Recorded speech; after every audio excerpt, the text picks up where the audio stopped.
Two Iron Maiden vocalists Bruce Dickinson and Paul Di'Anno have finally met this weekend, and there was actually a bit more to it than caught the eye. Well, that's huge. So yeah, this Saturday, July 13th, two Iron Maiden legends, Paul Di'Anno, with whom the band recorded their first two studio albums, and Bruce Dickinson, the guy who replaced Paul in Iron Maiden in September of 1981, have finally met together in Zagreb, Croatia.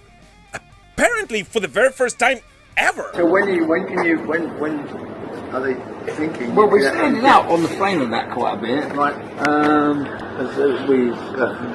Maybe a bit optimistic. We bought some crutches last week, so we're trying to get up at least on one leg. The meeting happened after Bruce Dickinson's show in support of his latest studio output, the Mandrake Project, at Zagreb's Hala, Zagreb, where Bruce and his band played 15 songs from his solo catalogue. And right before, Paul Di'Anno was about to do exactly the same thing, as his solo concert at Zagreb's Bikers Beer Factory was scheduled right after the end of Bruce's show. Which now I wonder how many Iron Maiden fans treated themselves to both, and why on earth no one thought about booking a Blaze Bayley show in Zagreb that same day, when he was literally just a couple of hours of drive away with a concert in Leoban, Austria that same night.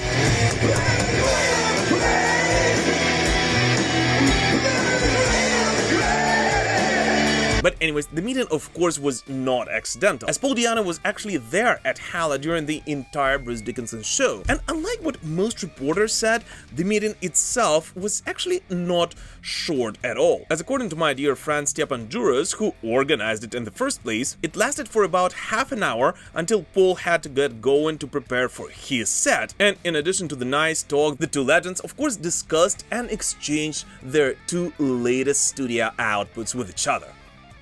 Oh, isn't this sweet? And even more, after the meeting, Bruce Dickinson's band has actually gone to Bikers Beer Factory to watch Paul Di'Anno's set and support the legendary Iron Maiden vocalist. Although unfortunately Paul didn't seem to feel well that night, yet still insisted on performing to his best ability for his loyal fan base. I want to go do a few songs tonight. I'm going to do 3, if that's okay with you. We love you, Paul! I can't fucking breathe. Something's wrong with me here and I don't know what the fuck it is.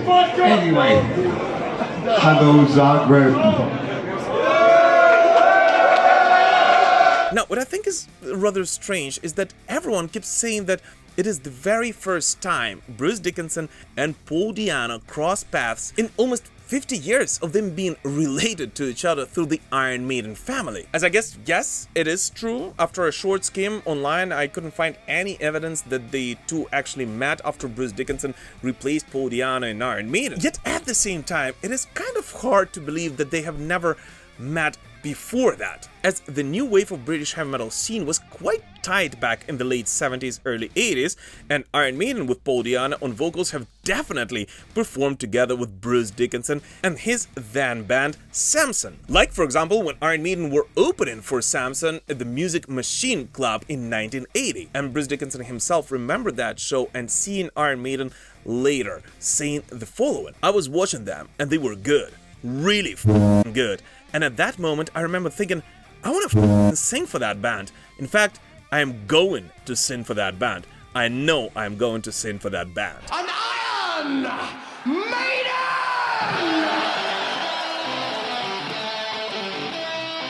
And so, I guess it is not entirely correct to say that this was the very first meeting the boys had, but rather possibly the first in many years. Which of course does not take away from the fact that it is simply awesome to see the two iconic vocalists hanging out and chilling together. Well, that's huge. For in terms of activity, I won't be getting back on the Harley for a while, yeah, that's for sure. But no, but just getting up and moving. But nevertheless, there was actually another reason why the Iron Maiden family has gone crazy about this meeting, which goes slightly beyond it simply being awesome seeing the two legends together. For years, there have been speculations that Bruce Dickinson and Paul Di'Anno simply hate and cannot stand each other. And I guess the whole fact that they haven't met in public for decades somewhat added credibility to that thought. Exactly. Yet just like it happened in 2022 when the meeting Steve Harris had with Paul in Zagreb had shattered all the speculations of the two hating on each other, this weekend's encounter has shown that Bruce Dickinson and Paul Di'Anno can in fact get along quite well. And they don't really have to be best friends to be able to do that. Which of course opens yet another door for possible speculations. We all know that on Christmas Day of 2025, Iron Maiden will be celebrating their 50th anniversary, and although this band has not really done anything extraordinary or out of the way special to celebrate their previous significant birthdays, you know, like for example Metallica does, given the band's age and status, and even more so given the fans' extraordinary demand for such a thing, we all do hope that this time around the boys will prepare something unusual and special for all of their diehard fans. And of course, one of the most frequent requests from the fans has been to gather the entire Iron Maiden family and do a one-time special event, a journey through an Iron Maiden history, inviting the previous band members to perform the songs they helped crafting together with Iron Maiden. And in fact, one of the reasons many believed it would never be possible was precisely that of these two vocalists not getting along, which we all know now is not true. Sorry to ruin your image, Paul. And now, just to make it clear, this meeting has nothing to do with such a tour or an event, not at all. Please don't look too deep into it trying to speculate that Iron Maiden are making a statement or teasing something with this. No, not at all. This was just a great gesture of respect from the two legendary vocalists, and that's it. But at the same time, this gesture has just shattered the weird conspiracy theories circulating around the Iron Maiden fanbase, which is always a great thing, showing that with this band, nothing is impossible.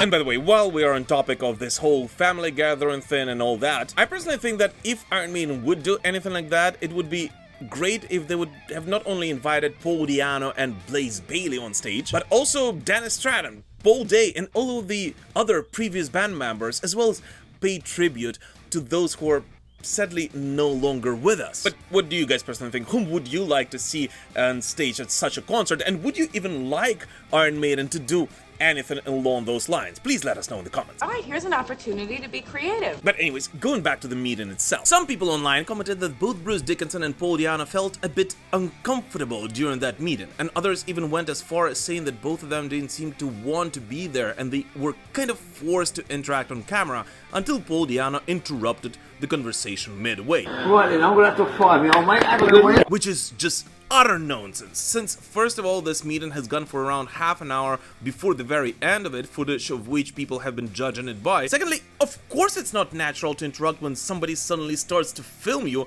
And thirdly, well, the reason Paul interrupted it was because he had to go to perform a show of his own. And I don't know, at least to me, this meeting actually shows how much of a legacy this band has, how many lives it has touched, and how many new careers it has spanned throughout the years of its existence. And more than anything, it once again proves that Iron Maiden is much more than just a band. It is a family, and everyone who's ever performed in this band, everyone who's ever gone to an Iron Maiden show, or everyone who's just about to do so is definitely a part of it. We are blood brothers! And what do you guys think about this meeting? Please let us know in the comments. Thank you so much for watching, guys, and will prevail. Slava Ukraine!